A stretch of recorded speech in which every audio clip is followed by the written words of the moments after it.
আপনি ধরেন বিশাল আজকে আপনার এখানে বিশাল লিল্লাহে তাকবীর দিয়ে একটা জাজবাওয়ালা একটা বক্তব্য দিয়ে দিলাম ইসরায়েলের বিরুদ্ধে।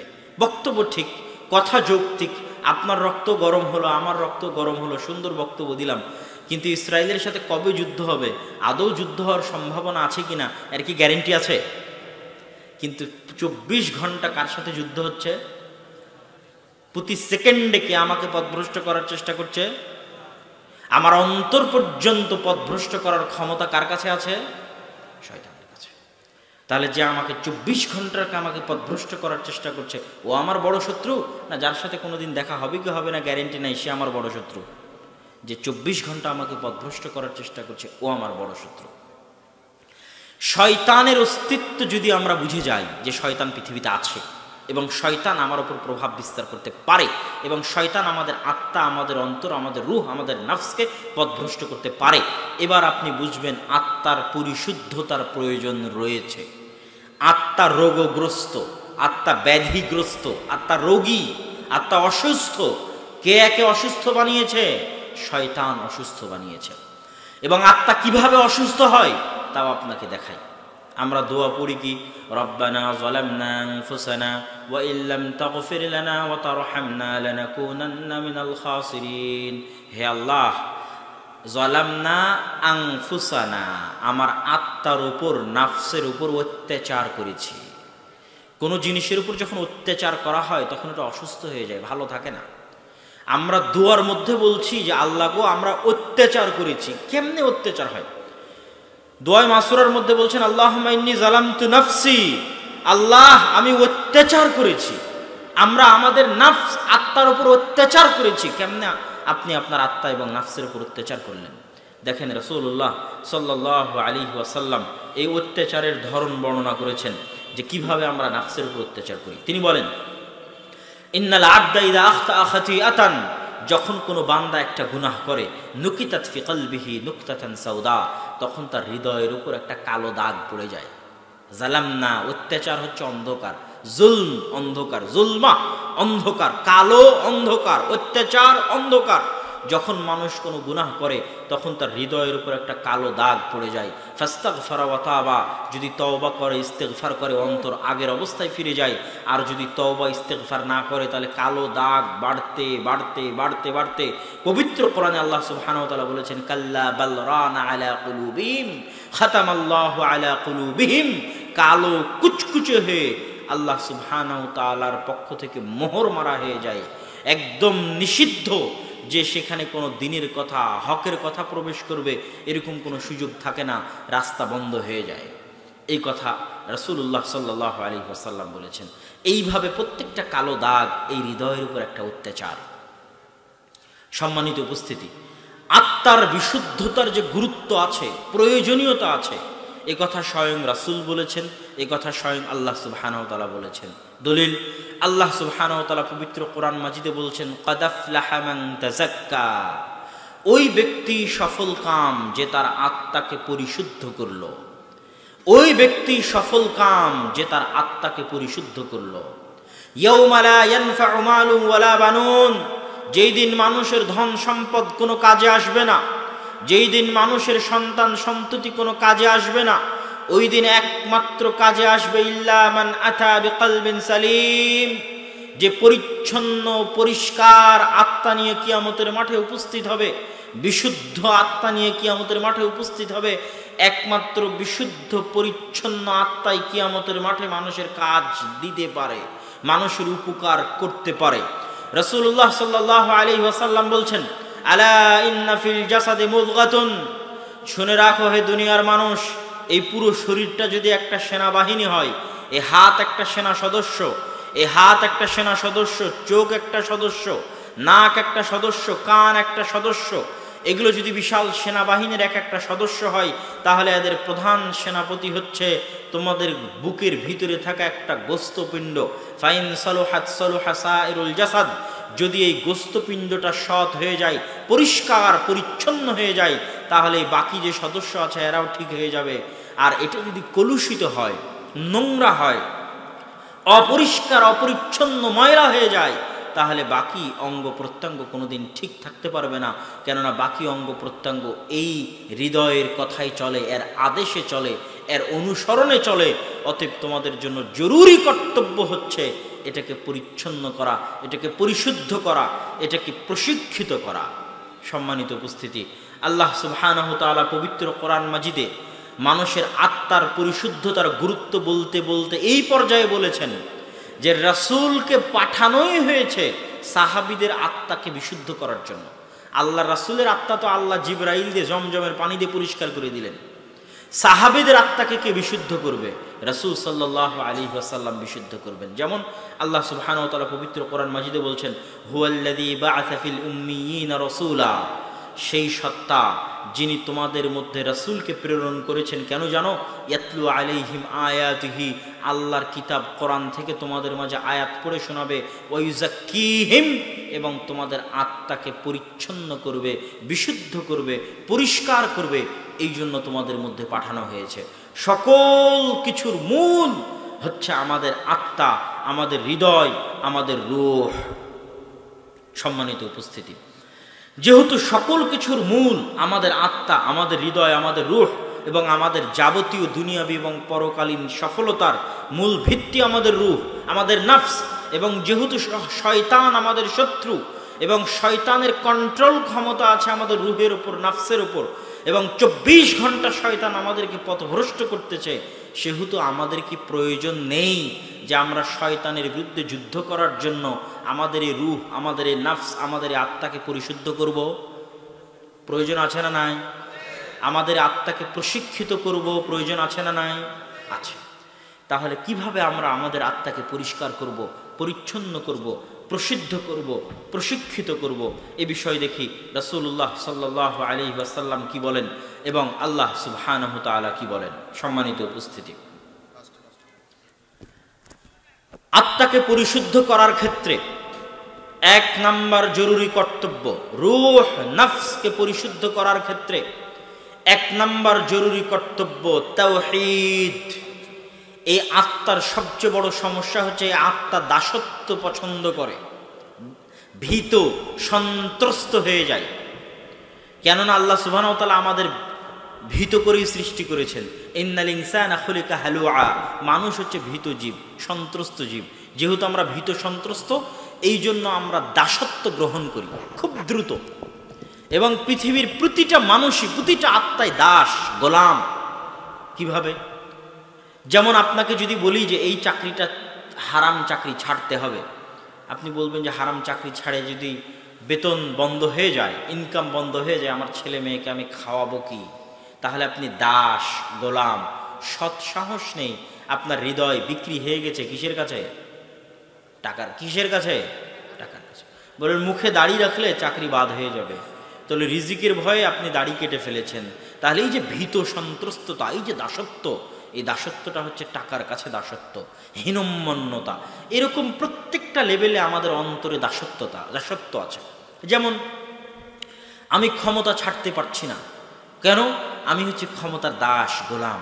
আবু বকর রাদিয়াল্লাহু তাআলা আনহু এরকম শত দাসত্বের উপরে ছিলেন।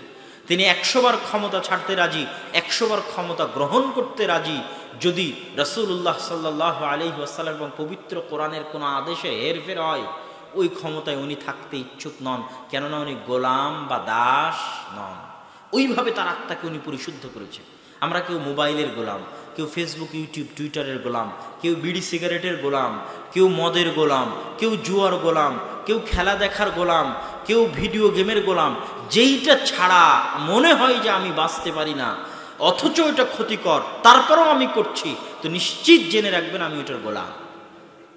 তাহলে আমাদের এই অন্তরের মধ্যে দাসত্ব আছে। সবচেয়ে বড় দোষ, সবচেয়ে বড় ত্রুটি যেটা শয়তান আমাদের অন্তরে বিস্তার করে রেখেছে, সেটা হচ্ছে শয়তান কোনো না কোনোভাবে চায় যে আমরা তার গোলাম হই, আমরা তার দাস হই, তার দাসত্ব গ্রহণ করি।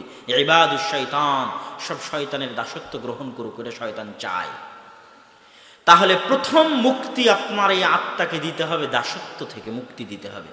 এই রূহকে পৃথিবীর সকল দাসত্ব থেকে আজাদ করতে হবে, অনেক উপরে উঠাতে হবে। যত উপরে উঠলে টাকাকে আর টাকা মনে হয় না, যত উপরে উঠলে ক্ষমতাকে আর ক্ষমতা মনে হয় না, যত উপরে উঠলে পৃথিবীর কোনো বাধাকে আর বাধা মনে হয় না, যত উপরে উঠলে পৃথিবীর কোনো শক্তিকে আর শক্তি মনে হয় না, যত উপরে উঠলে পৃথিবীর কোনো কিছুকেই আল্লাহ সুবহানাহু ওয়া তাআলার জাত এবং সিফাতের সামনে তুচ্ছ থেকে তুচ্ছ তুল্য মনে হয়, এবং নিজেকে পৃথিবীর তখন মানুষ সকল কিছুর উপরে নিয়ে যেতে পারে, পৃথিবীর সকল ক্ষমতার উপরে, সকল সৃষ্টিজীবের উপরে, সকল বস্তুর উপরে, সকল কিছুর উপরে উঠে যায়।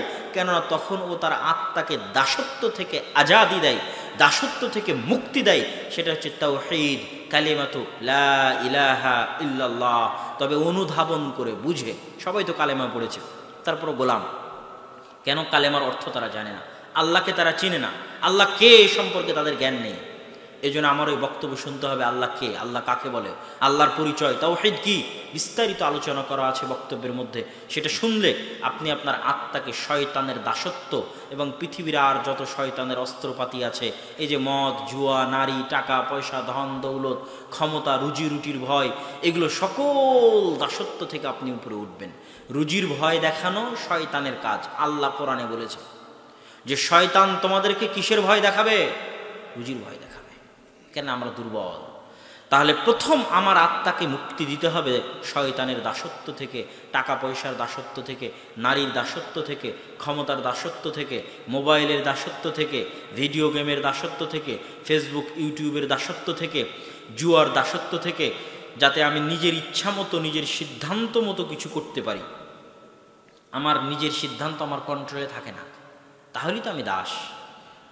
1 ঘন্টা পার হওয়ার পর মাথায় বাড়ি দিচ্ছি, কখন এটা ভিডিও গেম খেলা শুরু করেছিলাম, সারাদিন পার হয়ে গেল, তাহলে তো আমি কন্ট্রোলের বাইরে চলে গেছি, মানে আমি দাস হয়ে গেছি, গোলাম হয়ে গেছি।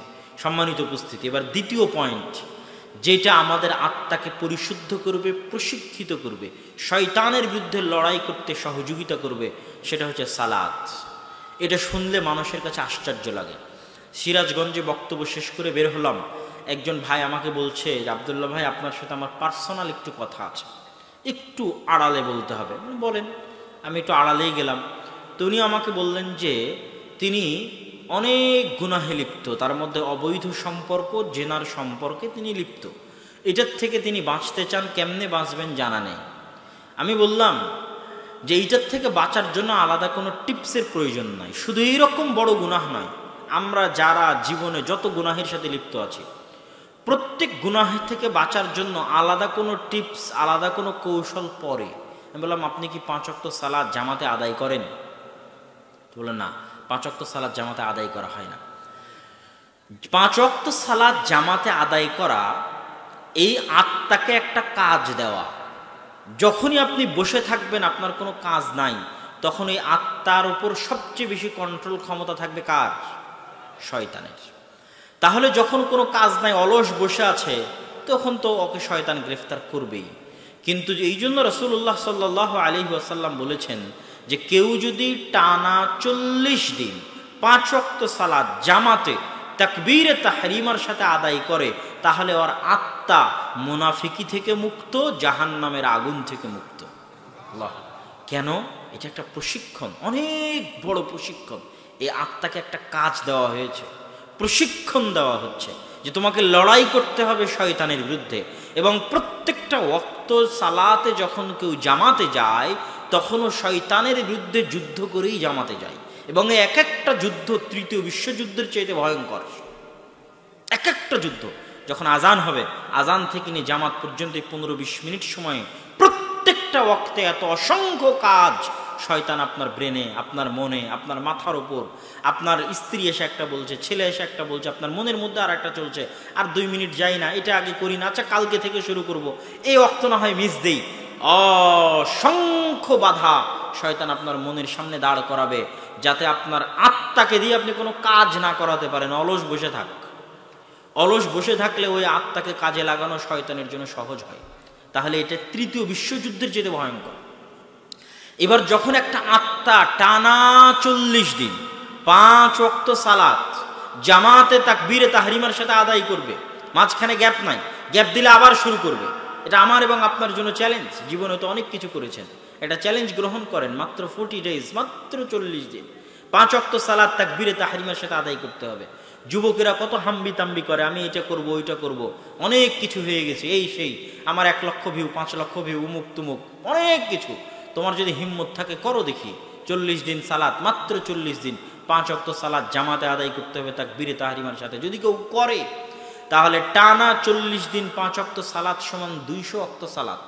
200 ওয়াক্ত সালাত যখন কেউ টানা মসজিদে জামাতে তাকবীরে তাহরিমের সাথে আদায় করবে, তাহলে আপনি বুঝবেন ও 200টা তৃতীয় বিশ্বযুদ্ধে শয়তানকে পরাজিত করেছে। আল্লাহু আকবার। তাহলে এই আত্মা এবার প্রশিক্ষণ পাচ্ছে শয়তানের বিরুদ্ধে লড়াই করার। যখন 200টা যুদ্ধে টানা পরাজিত করবে শয়তানকে, টানা, কোনো বিরতি ছাড়া, বিরতিহীনভাবে, পরাজয়ের পর পরাজয়, পরাজয়ের পর পরাজয়, পরাজয়ের পর পরাজয়, টানা বিরতিহীনভাবে 200টা যুদ্ধে শয়তানকে পরাজিত করেছে, তখন এই আত্মা এতটা প্রশিক্ষিত হয়ে যাবে যে এখন শয়তান ওকে যেটা বলবে ওটে ও আর শুনবে না। ওর নিজে নিজে ডিসিশন নেওয়ার বা আমার এবং আপনার নিজেদের আত্মার উপর কন্ট্রোল ক্ষমতা থাকবে, যে না এটা করা যাবে না, এটা করব।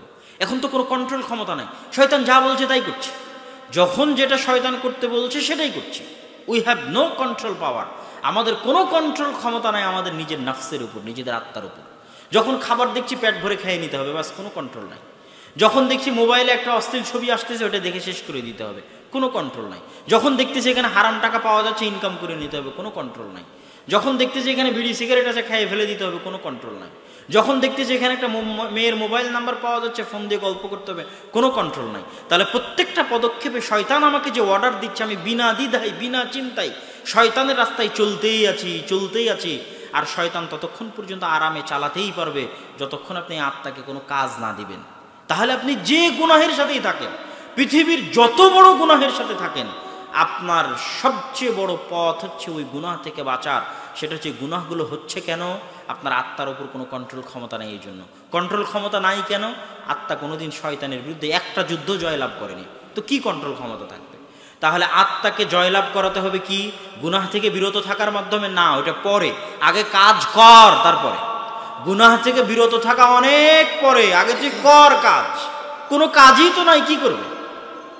তো একটাই কাজ আল্লাহ সুবহানাহু ওয়া তাআলা এই জন্য দিয়েছে, সেটা যে 5 ওয়াক্ত সালাত। এইটাই একটা কাজ, এইটা যদি করার মতে পারতেছে, ইউ হ্যাভ ডু, এই আত্মা এটা করতে হবে। কিন্তু এখন ফজরের নামাজ পড়তে হবে, এখন জোহরের নামাজ পড়তে হবে, এই যে ওয়ার্ডার, ও আপনার ওয়ার্ডার মানতেছে, আস্তে আস্তে ওকে আপনি কাজ করাচ্ছেন।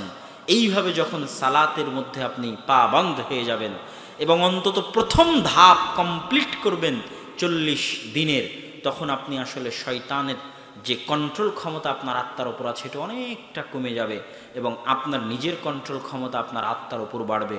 আল্লাহ সুবহানাহু ওয়া তাআলা আমাদের তৌফিক দান করুক, আল্লাহুম্মা আমিন। সম্মানিত উপস্থিতি, এবার তৃতীয়